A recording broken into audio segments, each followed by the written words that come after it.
Yeah, very interesting. You mentioned that about Gerard Johnson. You also got to report back to the Baylor game against Robert Griffin. Certainly the Big 12, a league of quarterbacks, has certainly been known for that. Certainly been able to spread out the ball. You had Taylor Potts in Texas Tech. You still have Landry Jones in Oklahoma. You got Blaine Gabbert in Missouri, who's still got to face so far this year. And you can even throw in Aaron Arnold, actually a very good player too. So certainly not a passing quarterback in Arnold, but certainly a very good rusher. But here we go again, 4:50 left to go in the third quarter. Jordan Webb fakes out the pass, throws it off to Jonathan Wilson. Play jump ball, and it is picked off. Wow, Stephen Harrison with the interception. And we mentioned how good Jordan Webb was. Bad pass, but even a better play by Stephen Harrison. Well, it was a great play by Harrison at the cornerback spot, just going up there with Jonathan Wilson, height for height, inch for inch, and just getting in better position to make that play. But I'm looking at that play as it's developing. Jordan Webb should never have made that throw. Harrison was all over Wilson from the start. That play did not stand a chance. And if you're Webb, if you're going to throw that ball, at the very least, throw it out of bounds because you have another down. Instead, it's the same old story yet again. We keep thinking, oh, it's going to, all this bad stuff's going to end at some point. But every time now, it's just twice the Jayhawks have gotten in the red zone and have turned the ball over when they've already been down by over 30 points. And Daniel Thomas not out there on the field. Finally, William Powell back there. And we got two wide receivers to his left. One to his right is Kaufman under center. Hands it off to Powell. Gets a good block up the middle and has a seam. And here he goes to the 40, to the 50, to the 40-yard line. And still has to be to the 30. And finally brought down by Greg Brown. What a play by William Powell. A good 60-yard run. Wow, what an electric play for the K-State Wildcats. We mentioned William Powell, 144 yards, 15 rushes, had 9.6 yards per carry, and that right there is going to help his average even more. Thank you, Alex, there. Certainly doing a great job on the sideline. 2:55 left to go in the third quarter. Carson Kaufman in shotgun now with Thomas to his right.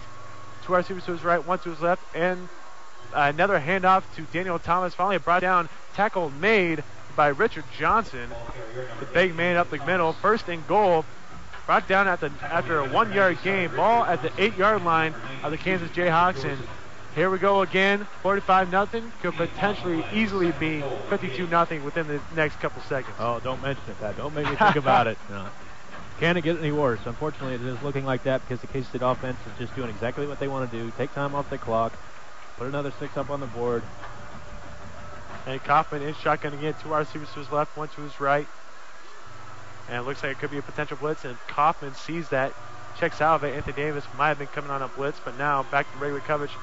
Fakes the handoff. Carson Kaufman finally gets a couple blocks. Finally brought down at the 3-yard line. Lubbock Smith there with another touchdown saving tackle. And Lubbock Smith, the sophomore, 6 foot, 206 pounds, 25 tackles this season. Doing a great job so far. Certainly a young leader on this Kansas team. And now ball on the 2-yard line. Third and goal. Carson Kaufman in the shotgun again. This potentially could be a draw play that Daniel Thomas, we'll see. And here we go again. Fake handoff, and Kaufman has a wide open right area. And there he goes again for another touchdown as Carson Kaufman 2 yards out. And now the points just keep getting bigger. 51-0 against the Kansas Jayhawks. 1:23 left to go in the third quarter. And the Kansas State faithful has not left the stadium. And I cannot blame them for not leaving. Kansas Jayhawks were there in the red zone last time. Jordan Webb threw a pass, and that was intercepted by Stephen Harrison. And here we go again. Patterson back in the ball game. Quickly in. Sims coming out in the ball game. Sims has certainly been a non-factor in this ball game. Webb in shotgun again. Angus quickly in the backfield. Two receivers to his right, one to his left. And a fake handoff to Quigley. And yet again, K-State not falling for anything. Jordan Volker with another tackle. And after to be a 2nd and 5, it will now be 3rd and 5 for the Kansas Jayhawks. It's basic standard, base defense there. And they're also it's all about staying at home. Don't send everybody in pursuit of one man on the option or misdirection. Send a couple guys here and a couple guys back to the middle of the field where the ball was on the snap, and you'll have it covered. That's what K-State's doing, simple defensive execution. And 2:15 left to go in the fourth quarter, down 15-0. Kansas looking to get on the board. Shotgun again. This time another delayed handoff by Angus. So he has a wide open left area. And finally a touchdown by Angus Quigley. And there we go. 6 points on the board for the Jayhawks.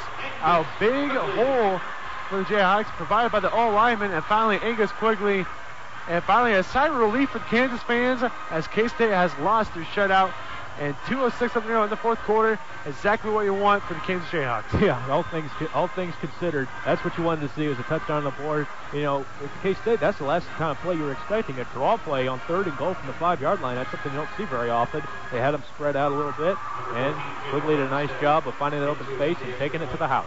And Brandstetter back there to get the point after. And it is good by Brandstetter. 2:06 left to go in the fourth quarter. Now Kansas on the board, losing 52-7. We're going to take another quick break here on 90.7 KJHK Lawrence.